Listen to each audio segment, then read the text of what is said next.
I am Mayank and I live in Patna, India.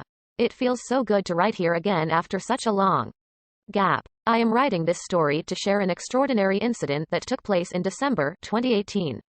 I was in the final year of my undergraduate degree program, and the exams for my penultimate semester had just concluded. It was followed by a 2-week holiday, during which almost all the students would go home. My friends and I also followed suit and booked our tickets to go home.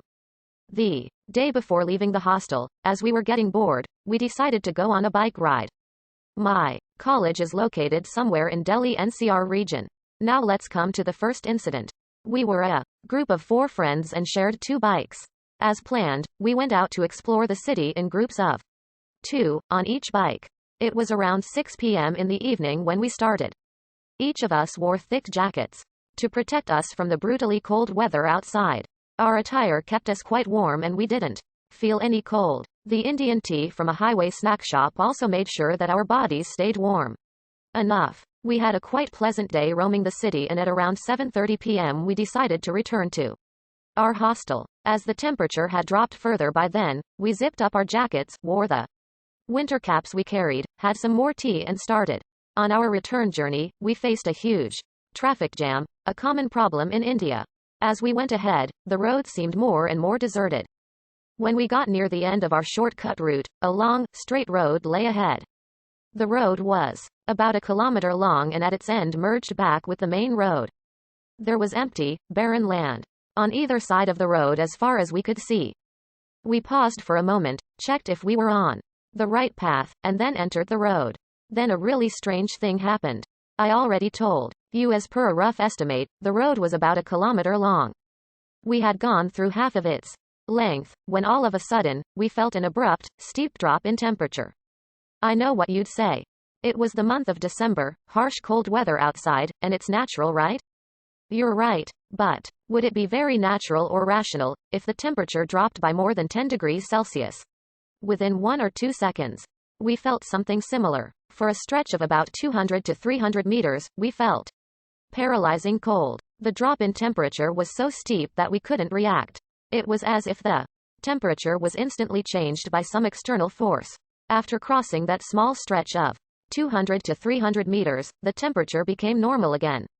This rise in temperature was as sudden as the drop. We immediately stopped, collected ourselves and asked each other and Quat, "Did you feel it?" And Quat, "All 4 of us did." Since the hostel gates would close soon, we brushed it off and went ahead. After returning to the hostel, we didn't talk about it as we all had to prepare for our early morning trains. We were not horrified by this and thought there might be some rational explanation for the phenomena we encountered. And there could indeed be a scientific explanation. For this, I don't want to endorse any superstitions. But I am writing this story because this was not the end. I reached home the next evening. As I was tired, I relaxed all day and didn't do anything else. At that time, only me and my mother were at home. Father had gone on a business tour. The very next day, something strange happened. It was almost bedtime. I was in my bed waiting to fall asleep, when all of a sudden, I heard my mother cry from her bedroom, and Quat, "Leave it. Who are you? Get out and Quat." I immediately rushed to her. She clung to her blanket tightly and was looking anxious. I could not understand anything and asked her what had happened. She told me that she was reading a book, when all of a sudden she heard the edge of the bed creak as if someone got onto the bed. That bed was quite old and often made creaking sounds whenever someone sat on it. First she ignored, but a few seconds later she clearly felt someone try to snatch her blanket.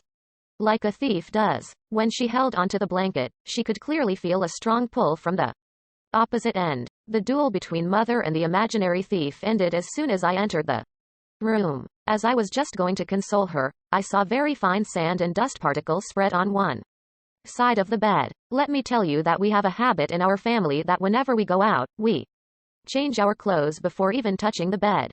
Keeping our bed clean and dust-free is considered sacred in my family tradition.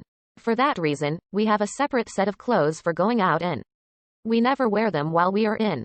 I can assure you that the sand couldn't have come from our hands or clothes. It being a December month, all windows were locked to prevent the cold breeze from getting in. There was no construction activity going on anywhere in the vicinity. So, where did the dust come from? I was thinking about all this in my head, when I saw some more sand on the bedsheet and this time on some other portion of it. I saw to my horror, the amount of sand increased with each passing moment. My mother and I removed the bedsheet and lay a fresh one. Then, the activity stopped. We said some prayers, gathered some courage and went to sleep. We slept in the same room for the coming days until father returned. My mother has had a few paranormal encounters before this one and she did not panic. She told me to forget about it and that this also was a part of life which we should accept and make peace with. She was of the opinion that whatever the entity was, it didn't wish to harm us. We never faced anything of this sort again. I did not tell this to friends in the hostel as I thought they wouldn't believe. They would probably dismiss my story. We never discussed this topic of temperature drop. So, I don't know if any of my friends faced any paranormal activity after the encounter on the deserted road. If you are wondering why I linked these two incidents, then let me tell you something. There was sparkling yellow sand on my bedsheet that night. On the night of the ordeal on the deserted road, I remember that on my return to the hostel, I checked my jeans. It was smeared with yellow sparkling sand. This happened during the later June of 2018, in Dhaka, the capital city of Bangladesh. I was living in my grandma's house back then. It was a joint family. Dhaka is like any other heavily populated city of the third world you can expect to visit. Crowded, buildings, traffic and dust sums up the place pretty well. The precise area of Dhaka this happened in is Sava. I will not go into the details of which street. The first incident took place during noontime. Around 2 o'clock to 2:30 p.m. I was returning home from school and I had taken a local bus that dropped me off in front of my alley. Entering the alley, there is a lane a little more than 200 meters in length. I was walking through the lane and was somewhat thirsty, but not dehydrated, as the sky was cloudy and the temperature not much. To my right was a series of shops. Most shops were open, some were shuttered. To my left was a bunch of residential homes. It didn't jump at me right then, but there was only 3 other people aside from me on that road. The roadside shops were either shuttered or open but empty. One of the people on the road walked behind me and 2 stood near a light post, chatting. I believe mid-noon is a lazy time in Bangladesh. The wind was present and it blew up dust. There was a shuttered shop. The shutter was a light gray. To the right was a confectionery shop, also shuttered. To the left was a clothes shop, empty. I didn't remember it being there and I know that's supposed to be a red flag. A few meters from it, I heard the knocking. It was urgent and incessant. It was precisely the kind of knock you'd give if you needed someone's attention. I hesitated for a bit. Dhaka is a dangerous city and if you don't watch where you step, you'll fall into places you would never want to be. When the knock came again, just as urgent as before, I knocked back on the door. The reply was immediate. And quat. Someone there, and quat. I said, and quat. I'm here. Are you okay? And quat. No reply came. I checked out to see if I could open the shutter. It was locked. The lock was odd. It was one of those old bronze-colored locks with carvings on it. It looked like it could take a bullet. I considered going to one of the shops nearby and asking for help, but they were all empty anyway. When 5 minutes has passed, I knocked on the shutter again. The second my knuckle touched the metal, there was a loud crash from behind the shutter, as if something heavy slammed against it. White dust that had accumulated on the shutter's curves fell. I took a step back and almost tripped over as I descended from the footpath. As I regained myself, another bang came from behind the shutter. And quat. Are you okay? And quat. I yelled. In reply, something banged against the shutter once more. At this point I turned around and walked out of there as fast as I could. The shutter kept banging. It only stopped once I turned the corner. The next lane was a lot more crowded than the last. The shops were open and rickshaws and vans moved around. I walked to my house as fast as my feet allowed, never looking back. I thought about it all day and through the evening. I talked about it with my cousin that afternoon. He was as puzzled as me. He also pointed out the fact that the clothes store and the confectionery are side by side. My grandma's house was a 4-story apartment complex. Each of the apartments belonged to one of her children. My mom lived in Mirzapur at that time with my dad. I lived on the 4th floor apartment, the one my parents owned. And I ate downstairs at my grandma's. My parents had hired a maid to make sure I lived in a human condition and not as a raccoon. She cleaned the place up and slept in a different room of the same apartment for safety. My bedroom had an adjacent bathroom. The bathroom has a PVC door, so if someone turned on the bathroom lights, I could tell. I could also tell if someone was in there, based on the shadows they cast on the door. There was also an adjacent balcony that faced the street. It had nice cool breeze at night. I had gone to sleep that night, and my maid had turned off all the lights. Because what happened earlier, I took some time to fall asleep. I woke up in the middle of the night, and it took me a moment to distinguish the sound of knocking over the ticking of the overhead clock. When I heard it, I absolutely froze. The light to my bathroom was turned on and I could see the outline of something behind the door. It was large, almost covering the entire door. This door is almost 7 feet in height. It knocked and then it said, "And quat. Someone there," and quat. There was no reason for my maidservant to be using my bathroom, neither did she have such a long shadow. She didn't have that voice either. I don't know how long it went on but between 4 o'clock to 4:30, it stopped. The bathroom light went out. I didn't sleep that night. I went to school the next day and told one of my friends about it. He told me to recite the Ayatul Kursi before sleeping. That noon, when I was walking back to my apartment, I noticed that there was indeed no space between the clothes store and the confectionery, and neither of them had light gray shutters. This incident happened again 2 days after. This time I took note of certain things. It knocked in short bursts. First a single faint knock. Then 2 bursts of 3 knocks. After that, it said, in the voice that I had heard in that street, "And quat. Is someone there?" and quat. Then it repeated, down to the pronunciation and the uneven interval between the knocks, like a recording. This went on for the 7 more months I lived there. My maid also came across it one time and she got so freaked out she quit. My parents convinced her to come back. She would never come into my room at night after that. So as to say, I never opened the door to it. I had strong hunch it'd follow me wherever. If I had to pee, I peed in a bottle. If I had to poop, I've never been in that situation and I'm glad for that.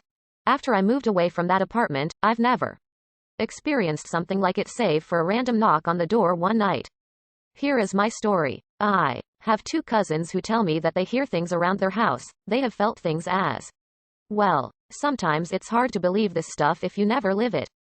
They have knocked on their door and done some other stuff. I really didn't believe them until I went to their house. One time, I was relaxing on my cousin's bed just using my phone when all of a sudden I felt someone push me from under the bed. I really felt someone push me from under the bed. I thought it could have been my imagination or something like that, but I felt it again. I thought it was my nephew playing a joke on me, but no one was around. I got up and just left the room. I told my cousin about it and he said, "And quat. You get used to it. Sometimes I feel like someone touches me at night, they grab my arm or sometimes just touch me." And quat. For him it was completely normal. One time my cousin was relaxing on her bed just listening to music when all of a sudden she felt someone sit next to her. She got scared. She told the thing to leave her alone and to leave. Seconds later, she felt the thing get up and it left. One time she was on her bed watching a movie with her daughter and son. Earlier that day her brother had told her that he was going to watch a movie with them. Later that night as they were watching the movie she heard a knock on her door and she said, "And quat, bro? Come in." And quat. She waited and her brother didn't come in. The next day, she asked her brother if he had knocked on the door. He told her, and quat. "No, I fell asleep. I was going to go watch a movie with you guys, but I completely fell asleep in my room." And quat. Indian monsoons in 2011 were fortunately on time and weather was really very cool and pleasant, a relief from the hot and dusty summers in Pune. Lonavala is a hill station around 90 km from Pune and is a haven for tourists especially during this time of the year. The lush green valleys with streams flowing make the environment particularly scenic. There are also some old Buddhist caves like Karla, Bedsa caves which have a lot of historical significance. Trekkers can undertake treks to some of the nearby forts like Rajmashi, Lohgad, Vizapur and Takona to enjoy the pleasant weather and feel close to nature. My contact with Lonavala has been since the 80s when my father worked with Tata Power Co. For around 5 years, we had the biggest bungalow in the entire Tata residential colony. Built in the colonial-style architecture, it was a sprawling 2,000 square feet bungalow with a beautiful lawn in front of the house and an outhouse, servants' quarters behind it. The people there were a friendly lot and I have fond memories of the place. It is also the place where I had my initial experiences with the paranormal. These are mentioned in my earlier stories, namely the frail old man and the restless Patan. Though quite unnerving, the place is still very close to my heart and I make it a point to visit it a few times every year. In July, my wife and I were planning to spend the weekend lazing around the house after a hectic week in office. At around 6 p.m. on Friday, we received a call from my cousin Parag, mentioned in my earlier stories. He still lives in Lonavala and is associated with the hospitality industry. I was surprised to hear from him after such a long time. After exchanging the usual pleasantries, he came straight to the point. He was currently helping his friend in developing an old property in Lonavala into a resort. The resort was to open in a couple of weeks and he wanted me to come over and spend a day over there with him. The offer seemed quite enticing because of the cool weather and the rains in Lonavala. My wife and I immediately packed our things and started off for Lonavala, which is an hour's drive from my place. We reached the yet-to-be-opened resort at around 8:30 p.m. and were warmly greeted by Parag. It was raining very heavily at that time and hot tea along with piping hot bhajiyas offered to us were more than willingly gobbled up quickly by us. Parag told us that the work at the resort was nearly complete with only some finishing touches remaining. Since it was raining heavily since afternoon, he had given the workers the rest of the day off with a promise that they would return early the next day. He then proceeded to show us the resort, which was indeed very tastefully decorated. There was an air of nostalgia to the whole decor, as if it was a place designed during the British colonial era. When I mentioned this to Parag, he told me that it was indeed a guest house built for the British guests in the early 30s and he had tried his best to retain the same old world charm without disturbing too much of the original architecture. The highlight of the resort were 3 heritage suites, one of which was offered to us for the night. My wife and I were really thrilled at the thought of the idea of reliving the bygone era. We soon began chatting with Parag about old times and our earlier paranormal adventures that we didn't realize how quickly the time had passed. After a nice hot dinner served by the resort staff, we slowly retired to our own rooms for the night. It was well past midnight by then. At around 3 a.m., I heard a faint knock on the door. I found my wife sleeping soundly beside me. I decided to ignore it at first, thinking that it might be some sound coming from the lawns outside, and go to sleep. After 15 minutes or so, I again heard the faint knocking sound on my door. This time I was absolutely sure that someone had knocked the door. Not wanting to disturb my wife, I slowly got out of my bed and opened the door. To my surprise, there was no one outside. But then I suddenly felt someone push me and enter the room. I felt really scared at the turn of events. Quickly getting a grip of myself, I immediately shut the door and tiptoed back to bed and went back to sleep. I couldn't sleep a wink after that incident, and the room felt colder than it was before I opened the door. Fortunately, nothing else happened that night. During breakfast the next morning, I casually brought out this subject to Parag and was surprised to find that I wasn't the first person to have experienced it. He told me that a couple of weeks back a friend and his wife who had come over had been put up in the same room. They too had experienced the knocks on the door and the chill inside the room subsequently. Having experienced 2 such occurrences before this, both of us were naturally excited. We decided to investigate the matter and bring it to a logical conclusion before the opening ceremony of the resort. My wife was still blissfully unaware of my previous night's encounter, and we decided to keep it that way. Parag made up an excuse that he needed me for some work at the resort. We sent her to Parag's house, which is quite near to the place. It was Saturday morning and we only had one day to investigate the matter, as I had to return by Sunday evening. We decided quickly to look into the old document archives which were kept in the storeroom to get an idea as to who had owned this place previously. We found out that in the early 30s, the place was owned by a British gentleman by the name of John Scott, who ran a small guest house for British Army officers who used to visit the place. He used to run the place along with his wife. We also found an old paper cutting which read as follows, and quote, "Mysterious disappearance of guest house owner and wife, and quote, the police had closed the case as unsolved." We also found out that the guest house lay unused until India's independence and was then auctioned off. Surprisingly, none of the previous owners had demolished the old guest house until Parag's friend bought the place and decided to redevelop it. There was an old photograph of Mr. and Mrs. Scott standing outside one of the rooms. Upon close observation, it was clear to us that it was the same room which we were sleeping the night before. The questions before us were as follows. If it was a spirit, why was it knocking the door? What was there inside the room which it was looking for? It was around 2 p.m. by that time, and Parag took a call that we should go inside the room and try to search the room for any clues.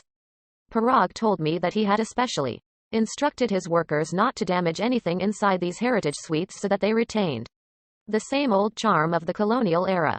We searched the place carefully but were unable to find anything there. Finally, at our wits' end, we decided to call off the search and spend the night there. This was our last resort in trying to determine the strange occurrences in that room. I called up my wife and told her that our work at the resort wasn't over and told her to spend the night at Parag's place with his wife and parents. She suspected that something was amiss but, fortunately, didn't try to probe too deep in the matter. We decided to have dinner at around 9 p.m. and then wait in the room for the rest of the night. We sat in the room chatting for some time and then both of us started feeling sleepy. I do not know when we both dozed off until the time I suddenly woke up to a knock on the door. I was alert and immediately woke up Parag. We also noticed that the whole room was dark, perhaps due to a power cut in the area which is common in these parts. We had prepared ourselves for this eventuality and had armed ourselves with lanterns, candles and a couple of sticks, just in case they were required. The candles and lantern were kept inside the room in such a way that they illuminated the room to some extent. Now, the big question was, who would open the door? After my eerie experience the previous night, I flatly refused. Parag, being the brave one, had to muster up courage and decided to open the door. I then chanced upon a rope lying in one of the corner of the room. We decided to tie the rope to the handle of the door. Parag would open the latch and quickly come back to the corner of the room where I would be sitting with the rope in my hand and slowly pull the door open. This would help us see clearly as to what happened after the door opened. Around 15 minutes had passed since the first knock and it happened again. There was a second knock on the door, this time a bit harder than the first. As planned, Parag opened the latch and returned to the corner of the room where I was sitting with the rope in my hand. I slowly tugged the rope and the door creaked open. There was absolute pin drop silence outside and both of us shuddered to think as to what would happen next. We then heard the noise of someone walking and stepping the room, though we couldn't see anyone. Then something unexpected happened. In candlelight we could see two shadows slowly forming on the floor. One shadow was that of a man and other was a woman. Both Parag and I were absolutely petrified but somehow didn't lose control of ourselves. The two shadows slowly made their way into the bathroom.